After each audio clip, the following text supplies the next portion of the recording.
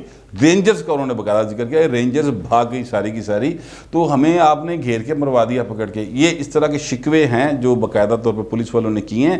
تو یہ ایک جو صورتحال بنی ہے, میں نے اس ماں کی بات سنی ہے, میں نے اس بیٹے کی بات سنی ہے, سچی گل ہے میرے سے اتھرو نکلا ہے, بڑی تکلیف ہوئی. میں یہ نہیں کہہ رہا کہ وہ چونکہ پولیس والا تھا اس لیے, میں ویسے بتاؤں کہ کسی کے بھی ماں باپ بیٹے بہن بھائی کے ساتھ اس طرح ناحق ظلم ہو جائے یار, وہ مطلب آپ نے ڈنڈے مار مار کے مار دیے یار, مطلب آپ پتہ نہیں یار, میری تو سمجھ میں نہیں آتا کہ یہ کیا ہونے جا رہا ہے اس ملک کے ساتھ اور کیا ہو رہا ہے. تو بڑی تکلیف ہوئی. خیر بات ہو رہی تھی کہ وہ فواد چودھری صاحب جو ہیں وہ ابھی تک اپنے پبلکلی اپنے سٹانس کے اوپر قائم ہے کہ نہ تو پابندی لگنی چاہیے. یعنی میں اس سے یہ اخذ کر رہا ہوں کیونکہ وہ جس طریقے سے ٹویٹس کر رہے ہیں اس حوالے سے, چاہے وہ ایک لفظ لکھے چاہے وہ صرف ری ٹویٹ کر دیں, مگر وہ بتا یہ رہے ہیں کہ بھائی میں دلوں نہ لیجیے گا اس گل دے. اینی ویز یہ معاملہ جو ہے یہ سیریس معاملہ ہے. پاکستان کی سوسائٹی جو ہے پہلے ہی بہت زیادہ ٹکڑوں میں بٹی ہوئی ہے. یہ جٹاں دی لڑائی, کشمیریاں دی لڑائی, ارائیاں دی لڑائی, اس طرح کر کے برادریوں میں ہم بکھرے ہوئے ہیں. پھر مسالک کی لڑائی, ٹھیک ہے کہ جناب شیعہ مسلک, وہابی, سنی, دیوبندی, بریلوی, یہ ساری لڑائیاں. پھر جناب سیاسی پارٹیاں ہیں. تو یار ہم کہاں جا رہے ہیں؟ مطلب سوچنا چاہیے, دیکھنا چاہیے. جو اس ملک کو چلانے والے ہیں وہ تھوڑا سا ہوش کریں, دیکھیں کہ اسی کتنے جا رہے ہیں. بہرحال بڑی ایک افسردہ صورتحال ہے. اس میں اربوں روپے کا ہمارا نقصان ہوا ہے, اور اربوں روپے کا نقصان اپنی جگہ پہ ہوا, لوگ مرے وہ الگ. اور اس کے بعد جو سب سے بڑی بات کہ ایک ایسی جماعت جس کو وفاقی وزیر داخلہ نے بھی, وفاقی وزیر اطلاعات نے بھی باقاعدہ طور پر عسکریت پسند کہا کہ کلاشنکوفوں کے ذریعے انہوں نے فائرنگ کی, اور ڈرا کے ایجنٹ کہا, یعنی انڈیا کے ایجنٹ کہا کہ وہاں سے ان کے ٹویٹس وغیرہ ہوتے رہے. اس کو اب محب وطن کا سرٹیفکیٹ بھی وہی کابینہ دے رہی ہے جس کابینہ نے اس پر پابندی لگائی تھی, اور جو کابینہ کہہ رہی تھی کہ یہ انڈیا سے ان کو بیک کیا جا رہا ہے, چاہے ٹویٹس کے ذریعے کیا جا رہا ہے. تو یہ ہوتا ہے ویژن پاکستان کے اندر. اور جو بڑے طرح طرح کے وزیر شہباز گل صاحب ہو گئے، وہ مراد سعید صاحب ہو گئے، اور جو بھی کوئی وزیر یا پنجاب کے اندر جو وزیر اطراط رو کے پھر دے نا، تو یہ ہوتا ہے بھائین جس کو رانا ثناء اللہ نے کہا ہے کہ 100 جوتے اور 100 پیاز، اس حکومت نے وہ عملی طور پہ کھائے ہیں اور نظارہ ہم نے دیکھ لیا۔ بہرحال ٹی ایل پی کا معاملہ بھی پی ٹی کے گلے میں پڑا ہے اور یہ پڑے گا اگلے الیکشن میں، میں آپ کو ابھی سے بتا رہا ہوں۔ اور ڈسکے کا معاملہ تو پنجاب کے وزیر اعلیٰ کے گرد پھندا فٹ ہو رہے ہیں جہاں تک میرا خیال۔ آپ کے سامنے میں نے ساری باتیں رکھ دی ہیں، اب آپ کمنٹ کریں، لیکن برائے مہربانی ذرا ڈیسنسی کے ساتھ۔ فی الوقت اتنا ہی، ملتے ہیں اگلے ویڈیو۔